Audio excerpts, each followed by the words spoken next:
नमस्कार, मैं हूं आकांक्षा। आप देख रहे हैं स्वराज राजस्थान। खबरों की शुरुआत करेंगे, लेकिन सबसे पहले नजर हेडलाइंस पर। जयपुर में कस्टम विभाग को मिली बड़ी सफलता। 31 किलो सोने के बिस्किट के साथ रियाद से आ रहे पकड़े गए 14 यात्री। जब्त हुए सोने की कीमत करीब 16 करोड़ रुपए। राजस्थान पुलिस की स्पेशल विंग के एडिशनल एसपी पर लगा 2 करोड़ रिश्वत लेने का आरोप। क्रेडिट कार्ड सोसाइटी के खिलाफ चल रहे मामले में फाइनल रिपोर्ट तैयार करने के लिए मांगे थे पैसे। एसीबी कर रही है पूरे मामले की जांच। राजस्थान के स्कूलों में अब स्टूडेंट्स को दी जाएगी कोरोना से संबंधित जानकारी। सिलेबस में किया गया शामिल।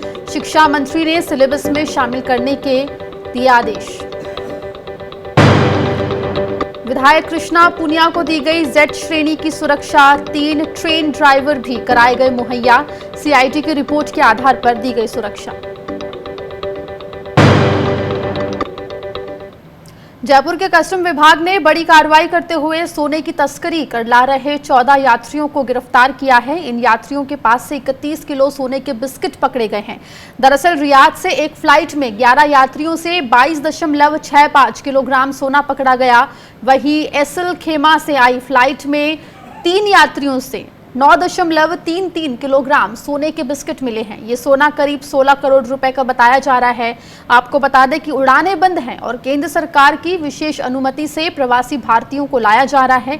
इस कार्रवाई को लेकर वित्त मंत्री ने भी अधिकारियों को शाबाशी दी है।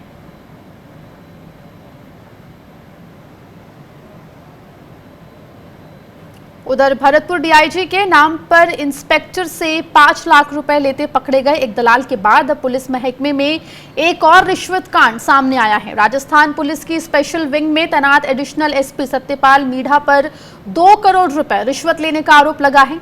बताया जा रहा है कि एक मामले में फाइनल रिपोर्ट बनाने के लिए उन्होंने एडीजी अनिल पालीवाल के नाम पर 2 करोड़ रिश्वत मांगे थे।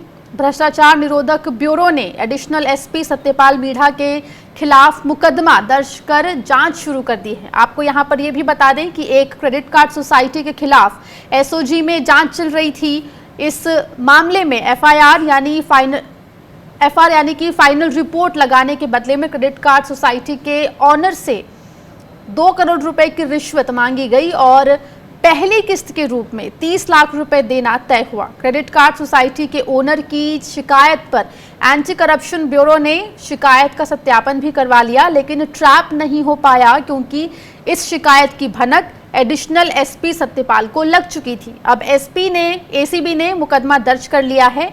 एसओजी के ADG Anil Paliwal, additional SP Satyapal Meena सहित कई अधिकारियों से पूछताछ की जाएगी।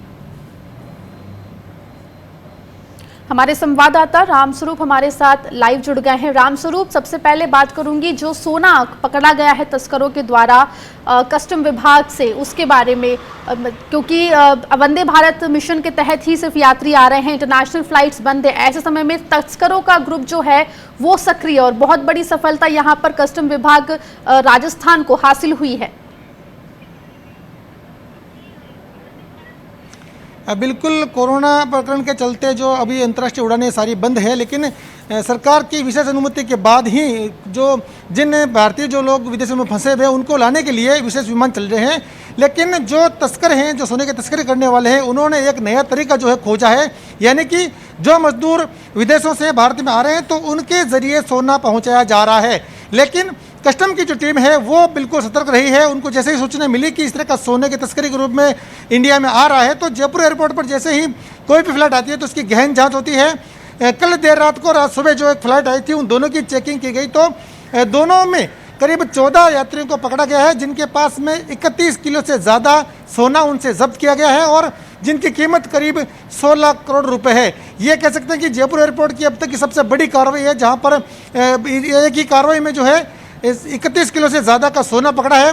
जो सोना लेकर आए हैं वो एक विशेष तरह की बैटरी है जिसके अंदर छुपा के लाए थे, जिसके अंदर ऊपर जो है बड़ा है किसी को काले रंग का जो गोल है वो ऊपर एक लेप बना दिया गया था, उसके बाद उसको छुपा के लाए थे। लेकिन कस्टम की टीम है वो सेंसर के जरिए बाकायदा चेकिंग करती है, जिसके वो जो मुलजिम है जो लेके आए थे यात्री वो बच नहीं पाए। लेकिन सबसे बड़ी बात इसमें यह है कि जो मजदूर जो पकड़ में आए हैं शेखावटी के 14 लोग, वो किन के इशारे पर लेके आए थे, कौन लोग थे बड़े तस्कर जिनके जरिए ये सोना यहाँ पर पहुंचा है तस्करी के रूप में, ये एक बड़ी जांच का विषय है। जी रामस्वरूप, क्या इसी बात को लेके मेरा सवाल था कि क्या इस बारे में कोई जानकारी मिली है कि जो तस्कर है वो कौन है, किसके कहने पर ये लोग लेकर आए? इस बारे में कोई जानकारी क्या पुलिस ने अब तक रिवील की है? देखिए, इसके बारे में भी कोई सूचना मिल नहीं पाई है। हालांकि जितने भी 14 लोग थे, यात्री थे, उन सभी को हिरासत में लेने के बाद में गिरफ्तार कर लिया गया है। उनसे पूछताछ की जा रही है कि उनको सोना किस व्यक्ति के जरिए गया था और कहाँ इनको डिलीवरी देनी थी, इनका कमीशन क्या था। ये सारी बातें जो है जांच के बाद ही सामने आ पाएगी। जी रामस्वरूप, साथ ही जो रिश्वत का मामला है, पहले भरतपुर के डीआईजी का केस सामने आया, उसके बाद अब एडिशनल एसपी जो है वो रिश्वत लेते पकड़े गए हैं और पूरे 2 करोड़ की रिश्वत की उन्होंने मांग की है। ये पूरा मामला क्या है और क्या कार्रवाई अब एंटी करप्शन ब्यूरो उनके खिलाफ करते दिख रहा है, और कौन कौन लोग इसमें शामिल थे? देखिए, इस कार्रवाई में ट्रैप की कार्रवाई नहीं हुई है, यानी कि रिश्वत लेते हुए पकड़े नहीं गए हैं। हालांकि एसीबी ने पूरा जाल बिछाया था ट्रैप की कार्रवाई करने का, लेकिन जो एसओजी में जो एडीएसपी लगे हुए हैं उनको इस बात की शायद भनक लग गई, सूचना कहीं ना कहीं से लीक हुई है, ये बात तय है। इसी वजह से वो ट्रैप की कार्रवाई नहीं हो पाई। लेकिन शिकायतकर्ता ने शिकायत की थी कि क्रेडिट कार्ड सोसाइटी का जो प्रकरण वहाँ पे चल रहा है, जांच वहाँ चल रही है, तो उस मामले पर एफआईआर लगाने के लिए, यानी कि जो फाइनल रिपोर्ट लगाने के लिए 2 करोड़ रुपए की रिश्वत मांगी गई थी और यह कहा गया था कि ये रुपए जो है उच्च अधिकारियों को देने हैं। एडीजी अनिल पालीवाल का नाम भी उसमें लिया गया है। एसीबी को जब शिकायत मिली तो उसका सत्यापन करवाया गया, सत्यापन में ये बात सही पाई गई। हालांकि ट्रैप की कार्रवाई नहीं हुई है, पैसे लेते हुए पकड़ में नहीं आए हैं, लेकिन सत्यापन सही पाया गया है। इसके बाद एसीबी ने इस मुकदमे को दर्ज किया है और अब जो है एडीजी अनिल पालीवाल से भी पूछताछ होगी, जो एडीएसपी उनसे पूछताछ होगी, बीच की कड़ी में और कौन-कौन लोग थे, कौन-कौन कर रहा है, अधिकारी थे, जो उन भी सब लोग से पूछताछ किया इसमें जाता लिप्त है। पाए गए उनसे पूछताछ का सिलसिला भी जारी है। रामस्वरूप, आप हमारे साथ बने रहें, आपसे लगातार हम अपडेट लेते रहेंगे। आपको बता दें, राजस्थान में अब इस साल स्कूलों में कोरोना के बारे में छात्रों को पढ़ाया जाएगा। स्कूल के सिलेबस में इसको अब शामिल किया जाएगा। हर शनिवार को स्कूलों में मनाए जाने वाले नो बैग डे के दिन इससे जुड़ी जानकारी बच्चों को दी जाएगी। शिक्षा मंत्री गोविंद सिंह डोटासरा के निर्देश के बाद शिक्षा विभाग के ऑफिसर्स ने कोरोना को स्कूली पाठ्यक्रम में शामिल करने की तैयारी शुरू कर दी है। सिलेबस में बच्चों को कोरोना महामारी से बचाव, लक्षण और प्रभावों के बारे में पढ़ाया जाएगा। फिलहाल स्कूल 31 जुलाई तक बंद हैं। स्कूल खुलने पर शिक्षा विभाग इस योजना की शुरुआत करेगा। इस पूरे मामले पर ज्यादा ठीक तरह से बात करने के लिए हमारे साथ जुड़ गए हमारे रेसिडेंट एडिटर संजय वोरा जी। संजय जी, तो स्कूल पाठ्यक्रम में कोरोना को शामिल किए जाने का फैसला राजस्थान सरकार ने लिया है, कब से लागू करेंगे? अभी स्कूल जो है वो बंद है 31 जुलाई तक, तो क्या ऑनलाइन एजुकेशन जो राजस्थान की तरफ से मिल रहा है, क्या उसमें भी इसको शामिल किया जाएगा? देखिए, सिलेबस में इसको शामिल कर लिया जाएगा और उसके बाद जब जैसे ही नया सत्र शुरू होगा तो उसमें छात्रों को, बच्चों को जानकारी दी जाएगी। ऑनलाइन भी वो दे सकते हैं, लेकिन बेसिकली जब स्कूल शुरू होंगे तब उनको ज़्यादा प्रभावी ढंग से बताया जा सकता है और ये बहुत ज़रूरी है, क्योंकि सरकार कह चुकी है कि कोरोना के साथ हमको जीना सीख लेना चाहिए। इसकी वजह आने वाली नहीं है और ये माना जा रहा है कि कोरोना का जो पीक है, जो पहले सोच रहे थे कि गर्मी में आने पर खत्म हो जाएगा, फिर अगस्त की बात चली और अब नवंबर तक बात जा रही है, तो कोरोना का दौर लंबा चलेगा। ऐसे में हमको अपनी आदतों को ढालना होगा और इससे बढ़िया कोई बात नहीं हो सकती कि हम बच्चों से इसकी शुरुआत करें, क्योंकि वो चीज़ों को जल्दी सीखते भी हैं और उन्हीं को हमें सबसे पहले प्रोटेक्ट करने की ज़रूरत है। जी संजय जी, क्योंकि जैसा कि आपने कहा कि बच्चे इस चीज़ को समझते हैं, तो कोरोना का सिलेबस किस तरह से डिज़ाइन किया जाएगा, किस सब्जेक्ट में इसको इंक्लूड किया जाएगा, ऐसी कोई जानकारी अब तक शिक्षा विभाग की तरफ से मिल पाई है? देखिए, इसमें जो स्कूलें हैं उसमें सामान्य ज्ञान के जो या सोशल साइंसेज के जो सब्जेक्ट्स होते हैं, बड़ी क्लासों में वो अलग तरीके से होते हैं, लेकिन छोटी क्लासों में ये सामान्य ज्ञान के जो विषय होते हैं उसमें उनको दिया जाएगा। लेकिन इसमें देखिए, इसमें थ्योरेटिकल से बजाय इसमें प्रैक्टिकल की बात ज़्यादा है, तो उनको जो शनिवार का दिन तय किया गया है उसमें बाकायदा उनको बताया जाएगा कि आप ऐसे हाथ धोइए, आपको ये इस तरह से मास्क लगा के जरूर रखना चाहिए। तो ये जो प्रैक्टिकल जानकारी उनको दी जाएगी उससे उनको ज़्यादा बातें समझ में आएंगी। और जो स्वास्थ्य मंत्री हैं उन्होंने इसका समर्थन भी किया है, उन्होंने कहा है कि ये एक बहुत बढ़िया कदम है। रघु शर्मा ने अपने जो आज स्टेटमेंट है उसमें ये कहा है। जी संजय जी, आप हमारे साथ बने रहें। वही राजस्थान के कृष्णा पुनिया और पर भी 2 सुरक्षा गार्ड हर वक्त हथियारों के साथ तैनात रहेंगे। इसी तरह एस्कॉर्ट की सुविधाएं भी प्रदान की गई हैं और 3 ट्रेन ड्राइवर्स भी उपलब्ध करवाए गए हैं। आपको बता दें कि चुरू में आए दिन गैंगवॉर की घटनाएं होती रहती हैं, ऐसे में उनके लिए Z श्रेणी की सुरक्षा जरूरी थी।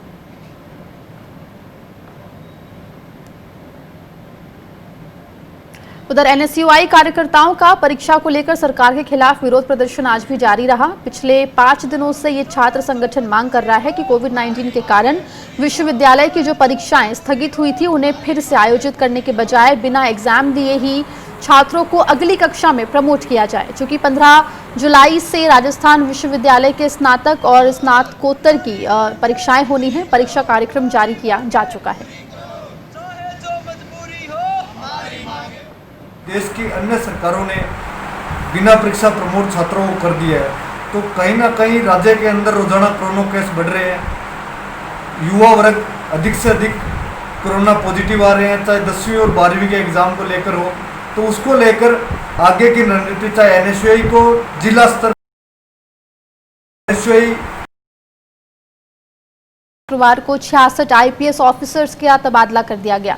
इनमें 2 DG, 8 ADG, 2 रेंज IG सहित जोधपुर पुलिस कमिश्नर और 19 जिलों के पुलिस अधीक्षक को बदला गया है। साथ ही जयपुर पुलिस कमिश्नरेट में दोनों एडिशनल कमिश्नर सहित पश्चिम दक्षिण जिला DCP मुख्यालय और ट्रैफिक DCP को बदला गया है।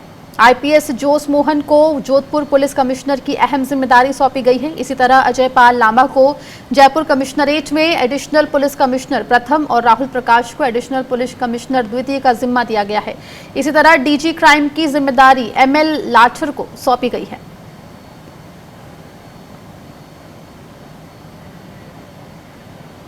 कोरोना महामारी के दौरान बीजेपी कार्यकर्ताओं के लिए किए कामों की आज समीक्षा बैठक की गई। वीडियो कॉन्फ्रेंस के जरिए हुई इस वर्चुअल बैठक में 7 राज्यों के बीजेपी पदाधिकारी शामिल हुए। प्रधानमंत्री नरेंद्र मोदी ने भी इस वर्चुअल कॉन्फ्रेंस में हिस्सा लिया। सबसे पहले राजस्थान के बीजेपी प्रदेश अध्यक्ष सतीश पूनिया ने अपने संबोधन में कहा कि प्रदेश में बीजेपी कार्यकर्ताओं ने सेवा कार्यों में कोई कमी नहीं छोड़ी। गरीब और जरूरतमंदों को घर घर जाकर खाना उपलब्ध करवाया गया। इसके साथ ही कार्यकर्ताओं को घर घर जाकर मास्क और सैनिटाइजर का वितरण भी किया। वहीं प्रधानमंत्री नरेंद्र मोदी ने कार्यकर्ताओं के कामों की तारीफ की है। मैं राजस्थान के लोगों को जरूर बधाई देना चाहूँगा। हम सत्ता में हो या विपक्ष में, रचनात्मक सहयोग कैसे किया जाता है, जनता के सुख दुख में कंधे से कंधा मिलाकर के कैसे खड़े रहते हैं, ये राजस्थान भारतीय जनता पार्टी की इकाई ने दिखाया है। ये बहुत उत्तम उदाहरण है, प्रेरक है। और मैंने देखा कि बहुत सी चीज़ें ऐसी मेरे ध्यान में भी आई कि जो पहले मेरे कान पर नहीं पहुंची थी। मुझे अच्छा लगा। मैं बहुत बहुत बधाई देता हूं राजस्थान की टीम को। तो आपको बता दें, कोरोना महामारी के दौरान बीजेपी कार्यकर्ताओं के किए गए कामों की आज समीक्षा बैठक की गई। इस बैठक में प्रधानमंत्री नरेंद्र मोदी ने भी हिस्सा लिया। वीडियो कॉन्फ्रेंसिंग के जरिए इस वर्चुअल बैठक में 7 राज्यों के बीजेपी पदाधिकारी भी शामिल हुए। साथ ही प्रधानमंत्री नरेंद्र मोदी ने भी इस वर्चुअल कॉन्फ्रेंस में हिस्सा लेकर सभी कार्यकर्ताओं का एक तरफ हौसला अफजाई करी। साथ ही इसमें सबसे पहले राजस्थान के बीजेपी प्रदेश अध्यक्ष सतीश पूनिया ने अपने संबोधन में कहा कि प्रदेश में बीजेपी कार्यकर्ताओं ने सेवा कार्यों में कोई कमी नहीं छोड़ी। गरीब और जरूरतमंदों को घर घर जाकर खाना उपलब्ध कराया, मास्क बांटे, साथ सैनिटाइजर का भी वितरण किया।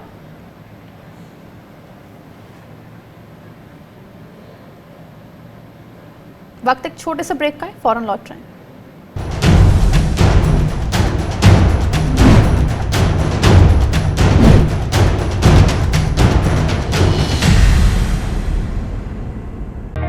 सपने सच तब होंगे जब आप सपने दिखना शुरू करेंगे। ये शब्द हैं उस शख्सियत के जिसके सपनों ने दी इस देश को एक नई उड़ान, डॉक्टर APJ अब्दुल कलाम। और ऐसे ही हर स्टूडेंट के सपने पूरे करेंगे हम, under best guidance of expert faculty team. Admission open in Science and Technology, Humanities, Social Science, Arts and Sports. Dr. APJ Abdul Kalam University, Indore. Further details, contact 180030026072. Stream कोई भी हो, बेस्ट करियर ऑप्शन के लिए है Bhabha University. Best faculty, world class infrastructure, scholarships, high tech labs, 27 acre of lush green campus, hostel facility. Admissions open for engineering, pharmacy, dental, computer application, management and agriculture. Bhabha university at Hoshangabad road, Bhopal. Call 9165025500। RKDF university, a world class university, जहां students को ये ध्यान में रखकर पढ़ाया जाता है कि वो जॉब क्रिएटर्स बन सके, न कि सिर्फ job seekers. So join NIRF ranked university and become CEO of your company. At RKDF University, we focus on all-round development of a student. Courses offering BA, BCom, MA, MCom, BBA, MBA, BSW, MSW, BEd, DEd, MEd. Visit RKDF University at Gandhinagar, Bhopal, or call on toll-free number 1800-2700-320.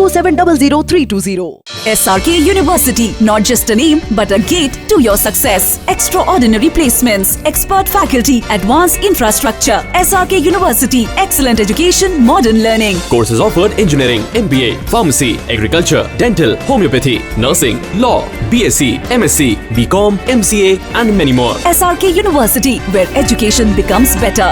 Admissions open. Call 70241 44981 or visit www.srku.edu.in.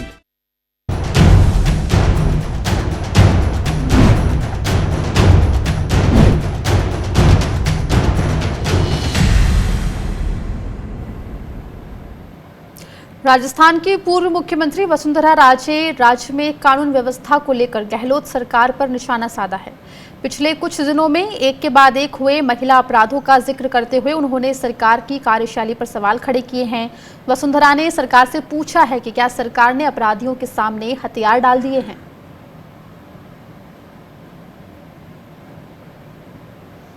हम रुक करेंगे हमारे resident editor Sanjay Vora जी का। संजय जी, तो वसुंधरा राजे ने यहाँ पर सिलसिलेवार ट्वीट करके जो है गहलोत सरकार से सवाल पूछे हैं महिला सुरक्षा और पूरी जो कानून व्यवस्था है उसके ऊपर। कितनी सच्चाई इन पूरे जो आरोप लगाए हैं सरकार के ऊपर उसमें? आकांक्षा, इसमें तो कोई संदेह नहीं है कि ये घटनाएं हुई हैं जिनका उन्होंने जिक्र किया है, और कानून और व्यवस्था को लेकर केवल वसुंधरा राजे ही नहीं बल्कि खुद उप मुख्यमंत्री सचिन पायलट ने भी सवाल खड़े किए थे। जो बड़ी बात है वो ये है वसुंधरा राजे की सक्रियता, वो काफ़ी समय बाद सक्रिय हुई हैं।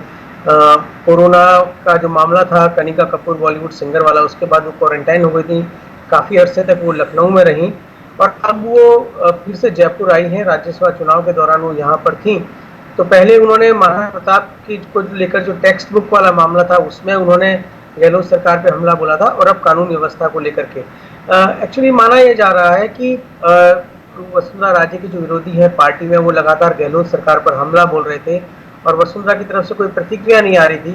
तो इसको लेकर के काफ़ी सवाल खड़े किए जा रहे थे, क्योंकि जिस तरीके से गहलोत सरकार ने उनको बंगला रखने में मदद की है, उनका पूर्व मुख्यमंत्री होने के नाते, जिसको लेकर के कोर्ट का फैसला आया था कि उनको बंगला छोड़ना होगा, तो इन चीज़ों को जोड़ के देखा जा रहा था और मान रहा था कि वो गहलोत सरकार के प्रति कहीं सॉफ्ट रुख रख रही हैं।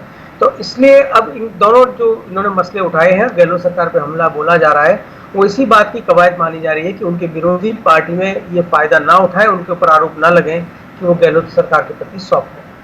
जी, तो लेकिन संजय जी, क्योंकि जो मसले उठे हैं वो कानून व्यवस्था से जुड़े हुए हैं, तो अगर हम राजस्थान की कानून व्यवस्था की बात करें तो सवाल तो जायज़ है, क्योंकि अगर वाकई में क्राइम रेट अगर पहले से बढ़ गया है, और जैसा कि उन्होंने अपने ट्वीट में जिक्र किया था कि शांति टापू राजस्थान को कहा जाता है, लेकिन अब यहाँ पर जो शांति है वो भंग होने लगी, तो उसको लेकर सरकार क्या करती दिख रही है?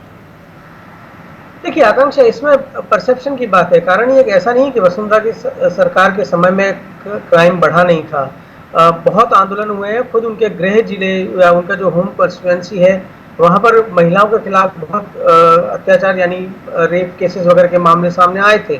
एक फर्क लेकिन ये है कि उनके समय में एफआईआर जो की जाती थी उसको लेके बड़ी बंदिशें थी, और इसमें कोई दो राय नहीं, ये मानना होगा कि गहलोत सरकार के समय एफआईआर दर्ज कराने को लेके काफी लिबरल रुख अपनाया जाता है। तो जब आपको एफआईआर कराने की छूट मिलती है तो उससे केसेस जाहिर तौर पर बढ़ते हैं। और बल्कि ये भी तक था कि जो साल का आखिरी समय आता है, जो दिसंबर का महीना आता है, उस समय तो पिछली जो पूर्ववर्ती भाजपा सरकार थी उसके ऊपर ये बाकायदा आरोप लगते थे कि वो कोई भी मामला दर्ज नहीं कर रही थी।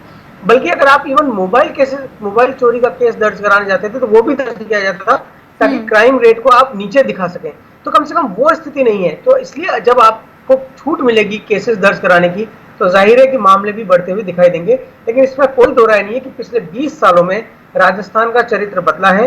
एक शांतिपूर्ण जो राज्य था उसमें ऑर्गेनाइज क्राइम भी बढ़ा है, और दूसरे जो क्राइम्स हैं उनकी बात तो खैर है ही, अलग ही है। जी संजय जी, शुक्रिया इस तमाम जानकारी के लिए। उधर जोधपुर में एक ही परिवार के 3 लोगों की मौत का सनसनीखेज मामला सामने आया है। घटना शंकर नगर की है। पुलिस पूरे मामले की जांच में जुटी हुई है। आशंका जताई जा रही है कि आर्थिक तंगी की वजह से परिवार ने ये कदम उठाया है, लेकिन पुलिस ये भी मानकर जांच कर रही है कि इस घटना की वजह पारिवारिक कलह भी हो सकती है। इस घटना की जानकारी उस समय मिली जब बेटे नितिन ने फोन पर सुबह 10 बजे उसके दोस्तों को फोन किया। फोन नहीं उठाने पर वो लोग नितिन के घर पहुंचे, लेकिन घर का दरवाजा अंदर से बंद था। खिड़की से जब झांका गया तो कमरे में लाश थी। इसकी जानकारी तुरंत पुलिस को दी गई। पुलिस को मौके से सुसाइड नोट भी मिला है। पूरे मामले की फिलहाल जांच जारी है। सूचना मिली थी कि शंकर नगर डी में 3 बॉडीज हमें मिली, जिसमें से एक तो हैंग है और 2 बॉडी हमें बेड पे मिली हैं, जो एक ही परिवार के 3 जगह की हैं, जिसमें जो एक फादर है और एक उसका बच्चा और उसकी वाइफ 3 जने हैं। सुसाइड नोट हमें मौके से मिला नहीं है और अभी हम कार्रवाई करते हैं। देखने पर तो सुसाइड का मैटर लगा है कि इन्होंने हैंग किया है। उधर टोंक जिला कोर्ट से एक बड़ी खबर सामने आ रही है। न्यायालय परिसर में उस वक्त अफरा तफरी मच गई जब एक सेशन गार्ड का शव पेड़ से झूलता हुआ मिला।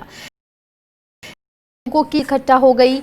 मृतक की पहचान प्रेमचंद गुर्जर के रूप में हुई है, जो निवासी है। वहीं शव को पोस्टमार्टम के बाद परिजनों को सौंप दिया गया है। फिलहाल पुलिस मामले की जांच में जुट गई है।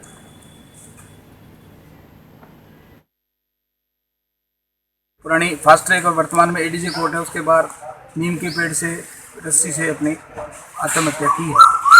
मौके के ऊपर डिस्ट्रिक्ट जज साहब, सीजीएम साहब, हम सभी अधिकारी आ गए। प्रथम दृष्टि से मामला आत्महत्या का लग रहा है। किसी प्रकार का सुसाइड नोट वगैरह नहीं मिला है। और जो उसके परिवारजन से प्रारंभिक पूछताछ की है, उन्होंने उसको हाई ब्लड प्रेशर, उच्च रक्तचाप का पीड़ित बताया है। बाकी अभी आगे जांच करेंगे। वहीं राजधानी जयपुर के एमआई रोड के पास उस वक्त हंगामा हो गया जब एक व्यक्ति एक 200 फीट ऊंचे टावर पर चढ़ गया। युवक का नाम राजकुमार बताया जा रहा है। सूचना मिलने पर रेस्क्यू के लिए सिविल डिफेंस टीम और पुलिस मौके पर पहुंची। लगभग 3 घंटे तक समझाने के बाद युवक को टावर से नीचे उतारा गया। बताया जा रहा है कि राजकुमार साल 2007 से एक ठेकेदार के यहाँ केटरिंग का काम करता है। उसका आरोप है कि ठेकेदार उसे मजदूरी के रुपए नहीं दे रहा, जिससे परेशान होकर वो आज सुबह टावर पर चढ़ गया था।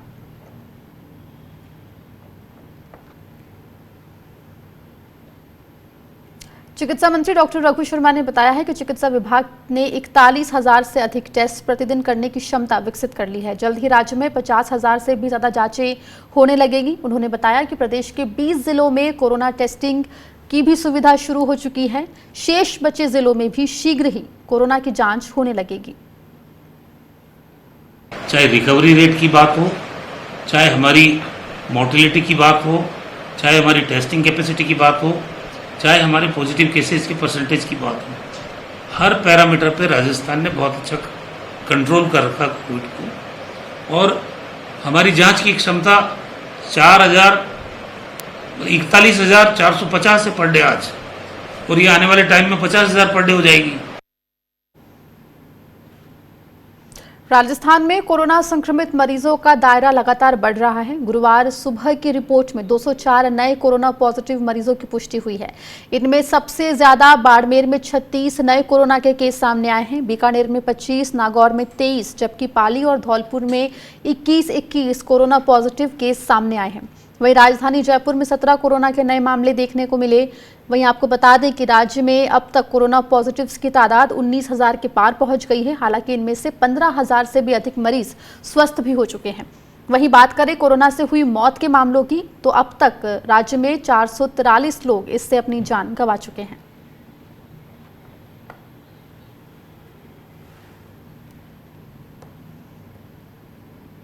अब खबरें रंगीले राजस्थान से।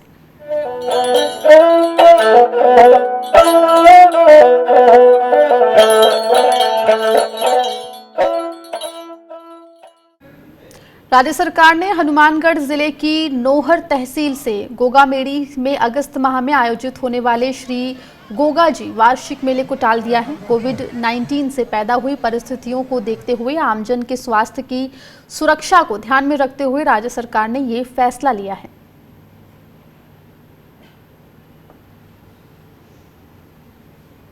आइए बुलेटिन में आपको चलते चलते दिखाते हैं एक ऐसी तस्वीर जिसे देखकर आप खुश हो जाएंगे। वन्य जीवों की संयम की ऐसी बानगी आपने शायद ही कभी देखी होगी। झालाना लेपर्ड सफारी में ये अद्भुत नज़ारा देखने को मिला। सफारी के इस वाटर पॉइंट पर लेपर्ड, रैम्बो और नीलगाय एक साथ पानी पीते दिखाई दिए। स्टेट वाइल्ड लाइफ बोर्ड के सदस्य धीरेन्द्र गोधा और वाइल्ड लाइफर धीरज कपूर ने इस अद्भुत दृश्य को अपने कैमरे में कैद किया है।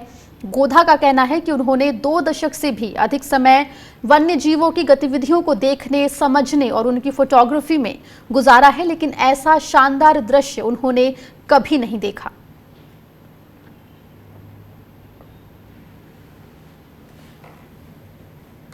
सूरत राजस्थान में फिलहाल इतना ही। खबरों का सिलसिला लगातार जारी है।